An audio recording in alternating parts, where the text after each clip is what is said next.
Mac and Shar are brothers from Mudgee in New South Wales who released their debut single together in 2022, but this was far from their first release as they were members of the band Brothers 3 and as such played 12 Tamworth Country Music Festivals and appeared on X Factor in 2016.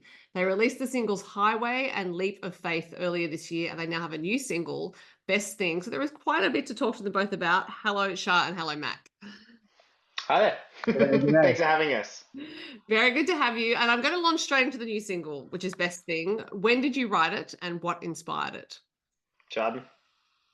So the funny thing about Best Thing was, um, I literally, well, we have a studio on Mudgee. So basically, Mac was, I don't know what he was doing. He was doing something in one of the other studios. And I was like, I like this kind of sound that, like, I had the main riff going. Hmm.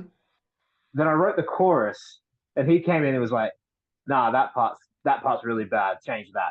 And so I did that. And so basically, it was kind of a collaborative effort, and Hmm. it just started. It started. I don't know, just randomly one day in the studio, and then just from there, built, and just bit by bit, we pieced it together more than anything, and it turned into what it is now. That also just gave an insight into your process, your songwriting process, when you said that he said, no, that's bad. Oh, So, oh, oh, okay. So yeah, yeah. So Mac is the one who reins me in, I would say. I write some very crazy things at times, and he's like, "Nah, that's not going to work." So, by crazy, do you mean like just would be impossible to record in a way that's going to By get across? by that, crazy, he means like something that, he wrote. So he essentially wrote all of Best Thing, which is, I love the whole song. It's a country pop, modern country feel. But then, for some reason, he'll decide to put a death metal riff in it, and it's like, why is that there? So I'm the guy that says, no, we're not doing that, Sharden. Let's just, run with what we're good at and not put a djembe solo in the middle of a country song. So exactly. yeah. But look, it is a good question, Shar. Why is it there? Oh, it just sometimes happens. Like there was other things as well. Like when I very first wrote the song, the original words of the first line was everybody wanted her at 23, but she's in college. So it's like, why is she in college at 23? Has she been there for so long? Like she's just, I don't know. Mac will be up on that too. So Yeah, we change some lyrics sometimes. So when have you always been like this as songwriters together, that it's been like a push and pull and one reacts to the other? Does it work the other way as well? Mac, do you start writing songs and then Shah will come in and say, no, I don't like that? All the time. All the time. So we essentially like, Sharden is the lyricist of us, so he writes most of the lyrics for most of our songs. Um, and I kind of take the more production and arrangement sides of things. Like that's kind of what I handle in the recording studio. Um, and and realistically, if I write a song, look, I don't like saying it in front of Shannon, but 9 times out of 10, his song is better than mine, and he doesn't mind telling telling me that. the funny thing is, it's because we're brothers. We're able to say these things to each other. Like I can say to Mac, like that line absolutely sucks. Get it out of there. He won't take any offense to it because he knows because we're Yeah, brothers. we've lived with each other. We know how to get on each other's nerves, but we know that at the end of the day, as we work together, songwriting and producing, that we want the best for each other, and we just enjoy working as a duo, and we work as brothers. And even on stage, we've gotten down to the point where we know what each other are going to do before we do it. Like Right. unrehearsed, and we'll just sing harmonies, or we'll just stop playing at a certain point. It'll just happen, and it's not like we've planned it. It just happens, and both of us will look at each other and go, "That was weird." But But I think it absolutely does happen between siblings who are close, because of course, yes, you are brothers, so there's that elasticity of the relationship where you can push and pull each other. But it's also an incredibly healthy relationship because you could say that to each other and end up fighting and not speaking for 2 weeks. we could. It's not going to happen though. Like we don't care enough. Like we're not going to take it personally enough. Honestly, like we could say honestly the worst thing to each other in the studio in work mode, and then Mhm. 10 minutes later go get a coffee and just be like, "So how's your day been?" And 10 minutes ago be screaming at each other over something that is super unrelatable and dumb. The only thing I would not ever say is Mac wrote a song about his daughter, so I'm not going to change any of the lyrics because Right, right. That's No, fair. you know fair That's enough. fair. But look, you have not only have you been brothers for quite a while, but you have been working together for quite a while. Because as I said at the top, you're in Brothers 3 and you've been playing together since you were children. So I'm wondering if you feel that the bond actually, and it is a bond, that push and pull, if it formed through the working and playing together from childhood, or whether it was there before that even. I think when we were younger and we were first kind of learning instruments and learning, guitar, performing, singing, all that stuff, because mum was a performer before us, and she kind of got us interested in stage. So as we were kind of learning, we were all learning at the same rate. Right. So we all started guitar at the same like time period. Because I think I was 10 at the time, which means that Shardon would have been 12. Mm. But we started at the same time, and we've kind of grown together at the same rate. So I think by learning together and also by practicing together, because that was a big part of it, is just jamming together. I think that's what made our not only our musicianship skills kind of mesh, but also as brothers, a lot of the time, siblings have different interests and they go off in their own directions and they move apart and blah blah blah blah. And Shardon and I live 4 hours apart, yet we see each other every day over the FaceTime or Mm. every weekend for rehearsals and recording. And that's the thing, is that it's kept us together not only as a group but as brothers, because we have to be there for each other to do this, industry. Mm-hmm. It's such a great point about learning at the same rate, because I suppose that could have thrown up some difficulties if one of you actually took off in a certain direction, or conversely, you just didn't really like it, but you were still in Yeah. this enterprise together. Yeah, and it would be a completely different dynamic shift if, one of us, for example, wanted to play metal and, the other one wanted to play country, then we'd be in some sort of weird genre bendy, I don't know, new modern age duo. But that didn't happen, thank God, because I don't know how I'd cope with that. Um, But it sounds like Char's still trying. He's putting the metal oh, riff he's in. still trying. He'll never win. He'll never win the battle of the I'll djembe get a school I'll I'll get a jazz riff in there somehow. It does beg the question though, Char, do you listen to a lot of metal? Um, I listen to very different music to a lot of people would think. Um, see, my favorite band growing up was the Red Hot Chili Peppers. So basically, I come from that kind of old rock kind of style, Hmm. but that's my style to listen to. But I still enjoy playing the country, like Mhm. because we've been playing country since we were, I don't know, 10, Mhm. 10, 10, 11, and it's just like it's become part of our lives now. So Yeah. like it's what we know, it's what we do, and you grow to love it even more every single time you play it. And Mac, who was your favorite band as you were growing up? Definitely love like Queen. Okay. It's weird though, because like Sheldon said, we're a country duo, and like these days I'm listening to Dan and Shay, Luke Combs. Like when I get in the car, it's always just a playlist of country. That's just what turns on in the car.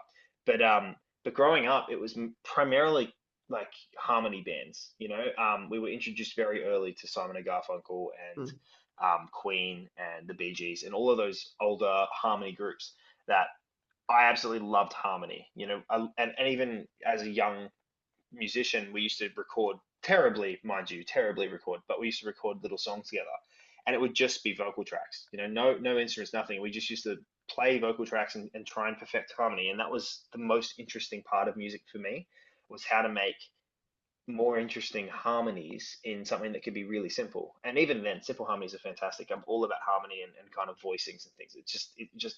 I love it. It just interests me so much. Well, and you do have the sibling harmonies. Now, sibling harmonies are a recognised phenomenon. We could look at the McClymonts, for example, Yep. and even Fanny Lumsden and her brother Tom. I think there's something there, but that doesn't hmm necessarily mean that they just happen naturally, because obviously as singers you need to work at it. So have your harmonies together taken a bit of finessing? Yeah. So early on when we were kids, and I say we and Taze and our other brother, he was the trio, the Mm. three of us. All three of us, we were in the Sydney Junior Singing Choir, which was with Ian Jefferson. Like he was a choir performer, and we learnt to sing in harmony in choirs from very young. From like 7 all the Right. way up. And um, from that, just singing in a choir every day or not every day, sorry, every week, sorry, for 3 hours at a time, and it was just this really long process by reading music and singing it. I think that fine-tuned our ears to be able to sing independent Mm. harmonies. And then from there, Shardy and I both went to uni. So we both studied bachelors of music, and from there, that's where we really learned, the core foundations. We studied classical and baroque music, which has nothing to do with country Gregorian music. chant. Exactly. All these things that you won't hear us sing or play today, but understanding the principles and fundamentals of music has made us better at harmonies and listening to harmonies, of course, and just loving them in general. And I'm sure the Gregorian chants taught you a lot about tones and, harmonizing it, certain, all those kinds of things. I know It's quite funny, yeah. It's quite funny the background we came from. well, funny, but also really rich, and also explains why the songs sound as good as they do. And this is leading me into a question about recording, because Mac, you've mentioned recording this song, but also recording from when you were children, and so it's obvious that recording and the interest in producing your own music started young. But are these songs that you're making together the first songs that you've actually officially been producers for? So, as Mac and Shah, the first songs that we released that were solely produced, recorded, written, everything that you hear was us. It was Mac and Shah the EP. Which was a So pop EP. Yeah. it was primarily pop, exactly. And to be honest, we kind of just released it under pop because we weren't 100% sure who Mac and Shah were at that stage. It was one of those things that it was the first time we'd been out of a record label and kind of out of a band with expectations of what to release. So we went, bugger it, let's just do what we want. Let's just try everything. And we've got songs, unreleased demos that are a little more kind of indie rock, and we've got songs that are completely country. Like there's everything in between. And what we did was we just decided to just write songs with no goals. We just were writing songs and just expressing how we were feeling at the time. And that's kind of how those songs came apart. They weren't written as a country album. They weren't written as a pop album. They weren't written as a specific genre. It was just let's try this for the first time. And it was such an amazing growing experience. And like I said, it was the first thing that we'd ever released from Brothers 3 all the way till now, that no one else had put their fingers on, no one else had touched. It was just the two of us.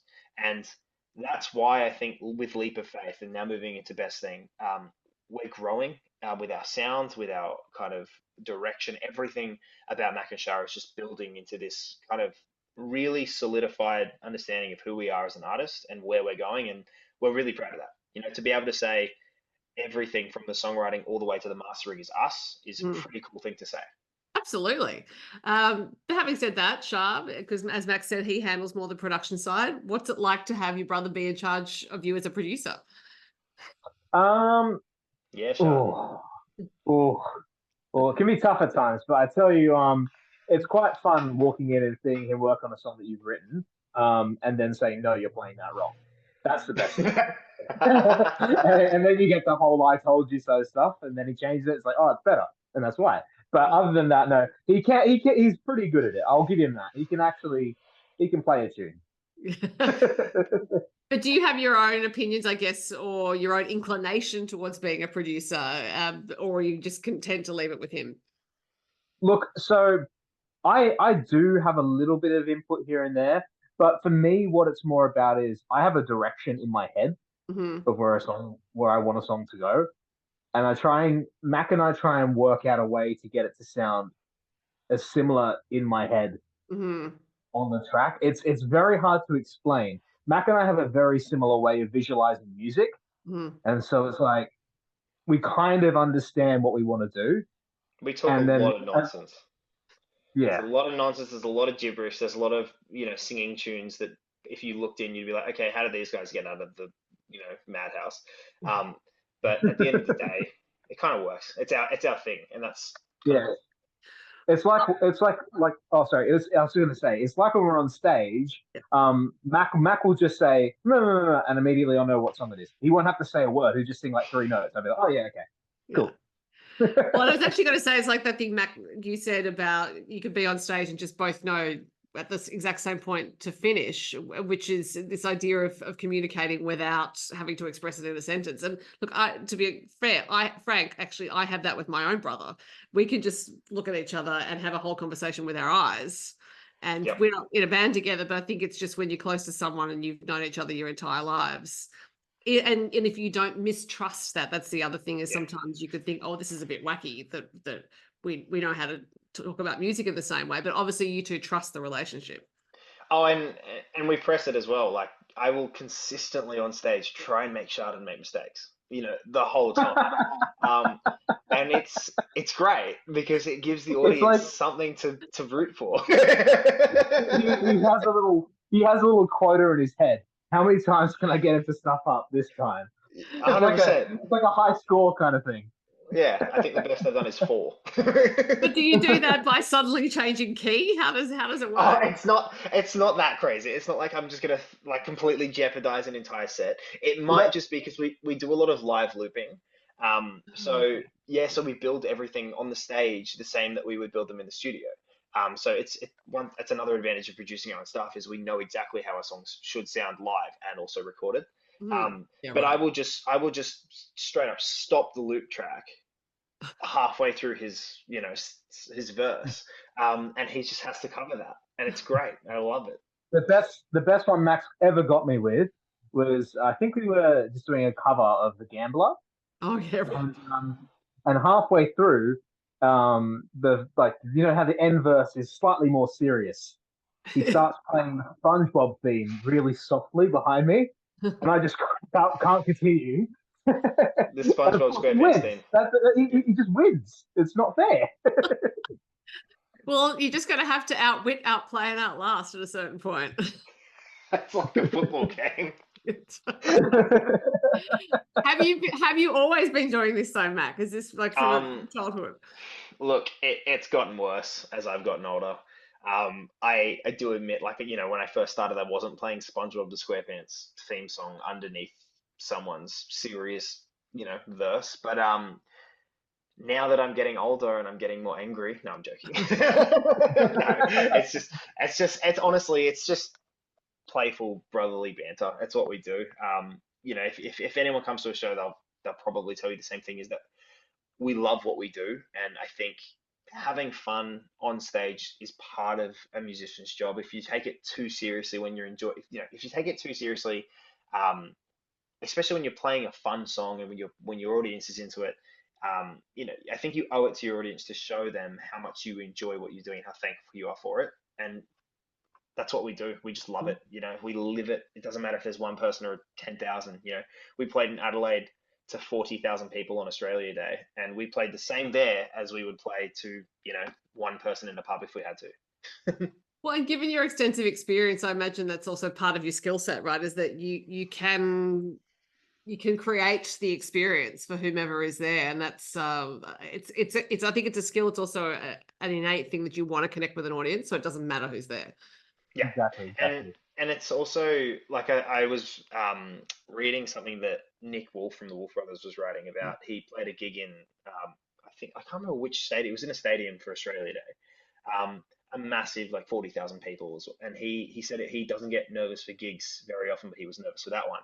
And to be honest, I can't remember the last time I was really nervous for a show, and that's something that I think a lot of experienced musicians also can attest to, is that you just suddenly lose the nerves, and it just becomes so easy on stage to just be yourself. And once you get through those nerves initially, then it's just, the best feeling ever.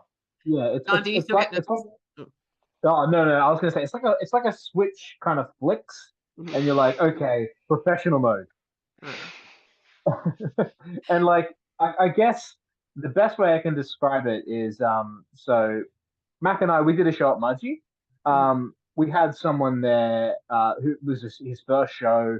He was really, really nervous, and it kind of showed us like where we started. It's that like whole jitters before you go on stage, and then we walk out on stage, and it's like it's second nature because we've done it so much. Mhm. It kind of takes me back to that, and it's like I can see how some people like when they're first starting out, but you do get over that whole hump of like, yeah, like getting those nerves. It seems like out of all the things you do in music, whether it's writing, recording, performing, performance is what you both most love. Yeah, definitely. I think like I love producing songs. I love the feeling of growing a song from nothing to something. But I think at the end of the day, sharing music with people is what music's all about, you Mm. know. And there's only so much you can get in terms of like you can see numbers on streaming apps and you can see numbers on YouTube videos, but seeing people in front of you when you're playing actually resonate with something and actually enjoy it, um, that's so much more rewarding. And you know, people like Ed Sheeran who are playing those massive stadiums, who are touring, or Luke Combs or Morgan Wallen, all those massive artists. Um, I can guarantee you that at the end of the day, if they went out on stage and played an audience that loved their music, they'd love that more than probably the check that they get in the mail. I mean, even though the check would probably be nice, Yeah. it's the feeling of resonating with other people. That's what music's all about. Having people sing your song as well, that's a big thing. Yeah. But it is extraordinary, really, that something that you've been doing since childhood is something you both still love so much, because there's a lot about childhood and teenage years that we all think we're going to leave behind. But it just seems like for both of you, the love for music, for performance, for all aspects of it has grown and grown with age, not diminished. Yeah, I couldn't do anything else. I'm really dumb. I honestly, I'd be screwed. Uh, I'm good at music, and that's kind of it. Shah, I did you can't ever relate. contemplate another career? I can't relate. I'm 100% an astrophysicist. That's what I am. No, no, he's got the same brain cells as me. We share them. Now, I did actually well have to say you can intuit things about each other. I did read that you veered in the country direction because of the music of John Williamson. What is the story there? Yeah, so Shadi and I first we started off like Mum was a TV kind of presenter, and so she introduced us to the world of film and stage in that kind of direction. So we started off Mhm. more with acting jobs, and Mm. we started. We auditioned for a musical called Quambatook, which was the story of John Williamson's life, and he actually played in it, and it was really really cool. Basically, we played his younger brothers when he was growing up, and every song in Quambatook was written by John, and we learnt them all, and it was all done properly as a musical. And when we kind of like started that, we hadn't had a lot of influence with country music, as we mentioned earlier. It was mainly those other bands. And so with John as our first country artist, we actually got to learn all these really cool songs, but also we got to speak to him, and he spoke to us. I was something like 7 or 8 at the time, and he spoke to us like he would any other artist. He gave us genuine opinions and genuine advice. He was so kind of giving with his time, and it kind of just pointed us in this direction of, hey, this is kind of where we want to go. Like if someone at the top of the industry is being so, uh, you know, useful, not, I don't want to say useful, but so helpful Yeah, is the word, yeah, to kids who are just there. This is the place that we want to be. We don't want to be in that smoke and mirrors kind of facade industry. Country music and Australian country music is all about helping those around you and pulling everyone up with you. And that's what yeah. we want to be a part of, because it's just so giving, and everyone in it's kind of the best.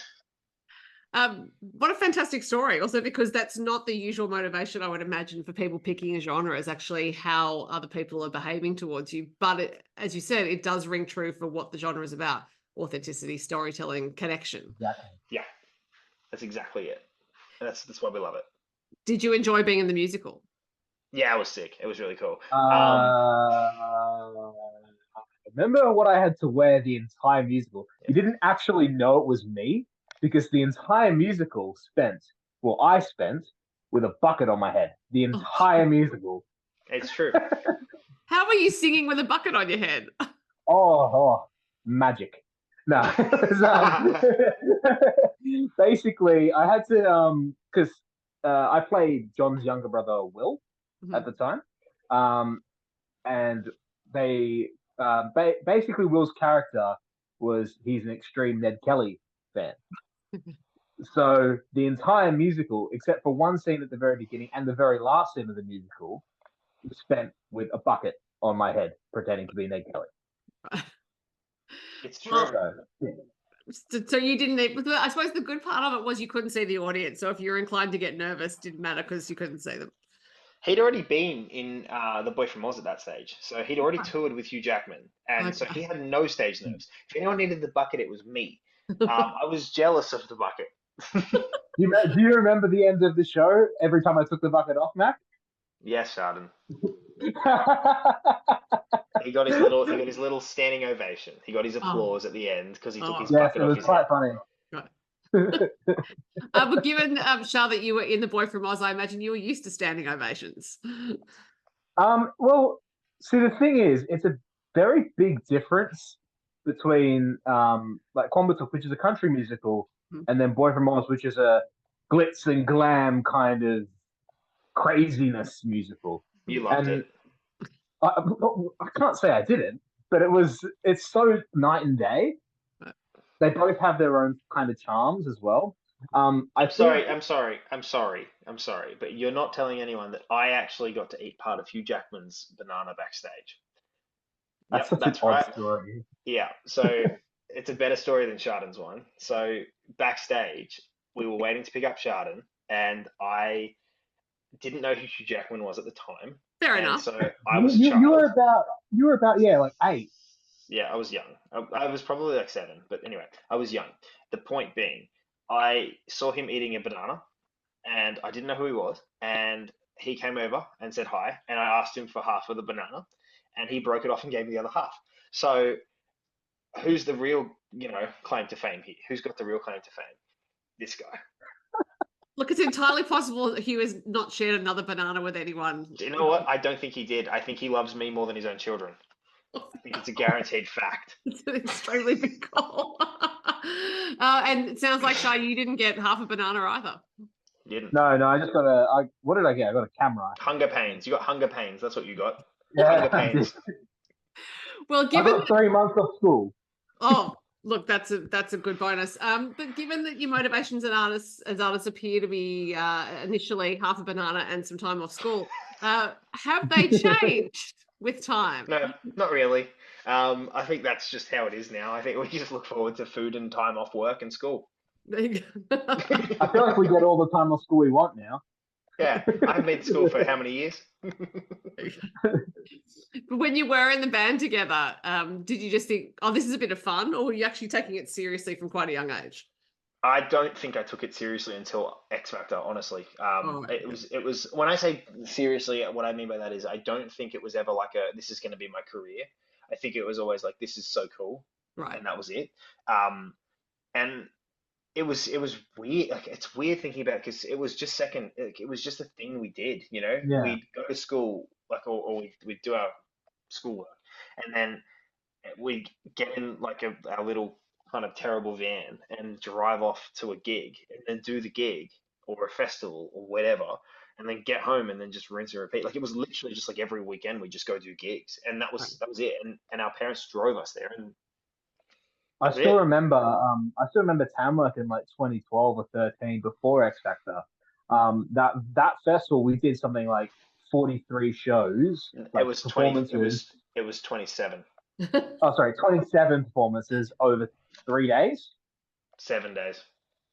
I That's think it was less than that, Shardon's Matt. bad. He's bad with numbers. So it's from the start of the festival to the end of the festival, and we did 27 shows. But That's we still a were lot of only there shows. for a little bit, Matt. We were only there for a little bit. Anyway, still a lot of shows. it's a lot of shows, regardless of how many days you were there. Yes, Shardon. But at the time, I guess it was a kid job. It was your kid job for a while.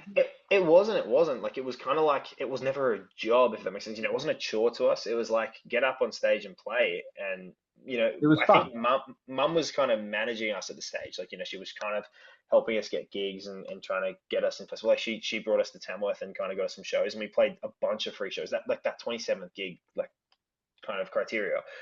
It was essentially 27 walk-ups. We'd go to a free stage, we'd walk up, we'd play for half an hour, we'd go to another one, play for half an hour. And it wasn't like it was just crazy the amount of people that would kind of follow us around, and it started this momentum. And that's why when we actually got to X Factor, if we talk about the TV show, we we ended up actually having this kind of following that knew us from these weird little nooks and crannies around Australia that we played at, and then kind of just followed us since. And it was, yeah, I mean, we were three pretty recognizable bowl cut and flannelette shirt boys, and that's how we built our career. Look, it's great to have a brand, and the brand you have now, there's my segue, is Oh, look at that. is country pop, which you have with Best Thing. So I'm curious about your process now with songs. So do you sort of queue them up because you can produce them yourselves? You're not waiting for studio time. You can actually do it yourself. So Shah, for example, when you have an idea, do you take it to Mac and then the chain starts there and you write, record, just keep them going, or do you tend to write in a bunch? Or write a bunch of songs and then take them? So for me, Yeah. I go in waves more or less. I get like a songwriting urge, and I just go song, song, song, song, song, song, song. Then I go, okay, I chill for a bit. Song, song, song, song, song. What kind of happens is I get a text message of an audio file, and then I go, okay, that's a new song from Chardon, and then it sits there for a day, and then I get absolutely hammered with calls. Have you listened? Have you listened? Have you listened? Have you listened? Have you listened? Then I listen, then I actually go, oh, that could be good. Then I just kind of lay down all the tracks for it, apart from vocals. And then we kind of polish it up together when he comes up to Mudgee. It's kind of like a throughout the week thing. Yeah, so I tend to try and work on, if I'm working on more than one track at a time, it's kind of like I'll do drums, drums, drums, bass, bass, bass. Like I'll work on them all from the ground up. But if we're working on just one, I like to build it up to a level that we can sing on it as soon as possible and then polish it all up after. Just fantastic. And it's, Shah's got this built-in, like essentially multi-instrument band, but it's one person and it's his brother. Loving that feature. He uses it a what lot. Mac's not telling you is those recordings are kind of iffy as well. So we have to of yours. Yeah, yours are terrible. Yeah, the ones I send him are usually just me humming something with the guitar, and then I send him the lyrics with no context as well. Yeah, so. right. Yeah, I'm keeping them for, blackmail. Yeah, fair enough. And this is also a long-winded way of asking you whether you have a few songs ready to go, like recorded, lined up, and you've got a release schedule planned. Oh yeah, we do. Yeah, we do. So, Best Thing was just one of the 6 songs that we have lined up. Okay. We actually, to be honest, when we started this year, we were going to do a song a month. We have that many songs ready. Like we were like, cool, we can do 12 songs this year, as in 12 singles. The only reason we didn't do that is just because we thought it's kind of too shotgunned. It's kind of too much to throw out and just go, here you go, here's a bunch of songs. So instead, what we're probably working towards is going to be a proper album, because Mak Shar have not released an album yet.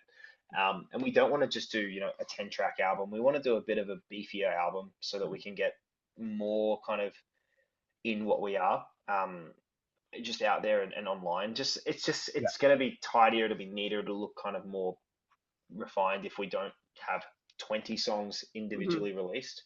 But yeah, we kind of don't slow down. So even when we have, Best Thing came out and it's kind of our main song out at the moment, we're doing a lot of talking about Best Thing because it is, our favorite song that we've released so far.